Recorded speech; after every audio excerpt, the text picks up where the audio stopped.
We're going to start today with the Overcast Stitch using our embroidery thread. And what I'm going to do is I'm going to lay down what I want here. I've chosen to do a layered 3-stack of felt on both eyes. They're different, each one. And so what I'm going to do, I will tell you this, because I'm noticing a couple of kids that are already sewing their buttons on a patch, is that it is so much easier to sew all these pieces onto the top piece. So I'm going to go ahead and move this off, and I'm going to move off this top portion, and then I'm going to pick up my top half of my monster, and I'm just going to move that to the side. Now we're going to overcast, and you're going to have to start from the back. Remember how we learned to sort of pay attention to where our stitches, how long they were and how short they were? We don't want our stitch to start here far into the middle of that felt piece. We'd like for it to start sort of closer to the end.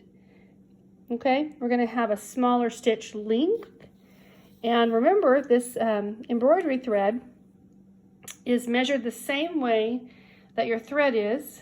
It's just a little bit harder to deal with because it's not on a spool. And then you tie the knot the same way. And you thread it with a threader, as we've shown in the video. And then now we're going to do the overcast stitch. I could do a running stitch, but I'm going to show you on this one with an overcast stitch. So I've come up from the bottom because we want the knot on the inside. That's his guts, remember? And then I'm not going to overcast over my monster. That would be really strange, right? So I'm going to overcast just over this green circle, come straight down. As you can see, I am right next to that circle. And I'm going to pull it down very carefully. And then I'm going to move. If it gets a little tangled, then you need to untangle it. I'm going to move over to the left. I want my stitches to be the same length. They don't have to be super close together, but they don't need to be far apart either. So establish the length and the width of your stitch. And that needs to be what you stay with the whole time. You want to be really careful not to begin, for example, let me show you. Start your stitch here and then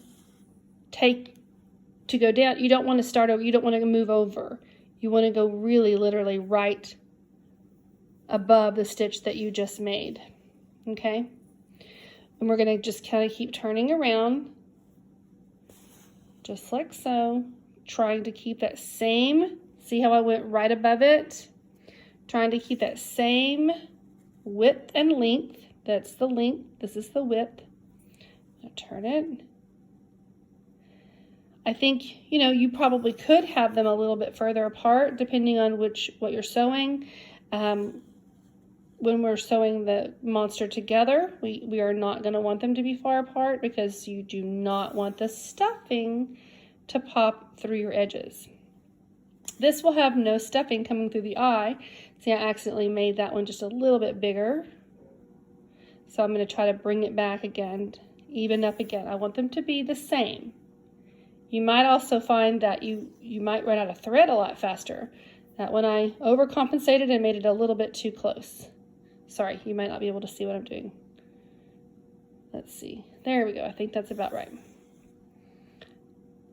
So we're going to keep on doing this. I want you to just watch it until I have to tie off. That's too deep down. There we go. Again, straight down. I'm going to turn it a little bit, and if I have to fold it up in my hands, I don't want to stitch. I don't want to stick this over like that because I don't want to stitch it. But I can fold it in my hand a little bit just to make sure that I can grab a hold of what we're doing here. There we go. Straight down. And some felt can be really thin. So try to avoid using a piece that's super thin. If it is, then you might want to use regular thread. But I think all of the felt that I purchased, you guys, is pretty nice and thick. I mean, I handled almost every single piece, so I just want to make sure. Oh, that was a little close together, but that's okay. And we're trying also to keep this, and you can pin this down. I did not, because it's going to kind of stick to the felt. Oh, sorry, out of view. It's going to kind of stick to the felt, and so I didn't feel like I had to pin it down. I'm holding it down with my thumb. Now, if you mess up this stitch, you're just going to have to cut off and try again. I want you to notice that we don't have any knots or strings here, right? Now, I've made such a large oval that I might have to tie off to finish it. We'll see. We'll see how much thread I have left. Either way, that will be at least a good showing, and then the next video will be me showing you how to attach another one on top of it. Okay, that would probably be a good one for you to see.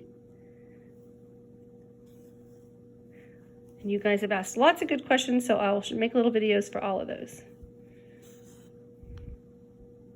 Okay, we are so close to being done, and I've got a little rhythm going.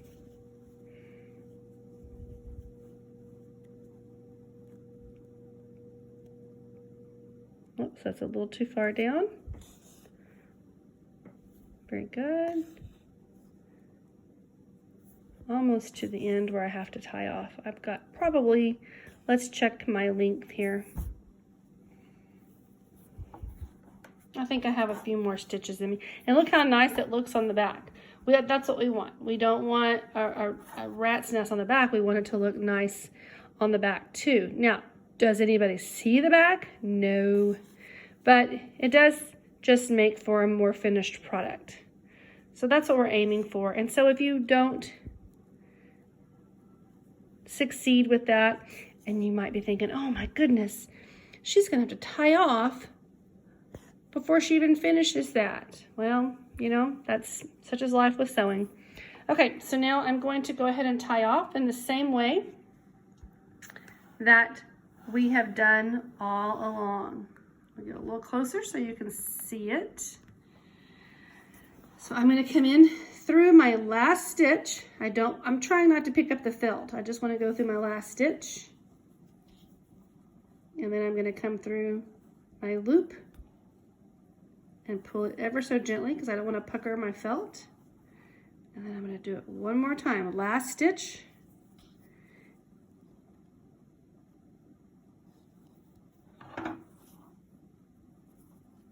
There we go, nice knot in there. And when I cut it, I am going to cut it close, but not right on the knot because I don't want it to come off. This is just extra thread. Clearly I will not be using, and I'm going to throw it away. I'm going to secure my pin. Oops. And I'm going to throw this away. I'm going to thread back up so that I can finish this. And the next video will be of me showing you how I'm going to put the patch on in the center.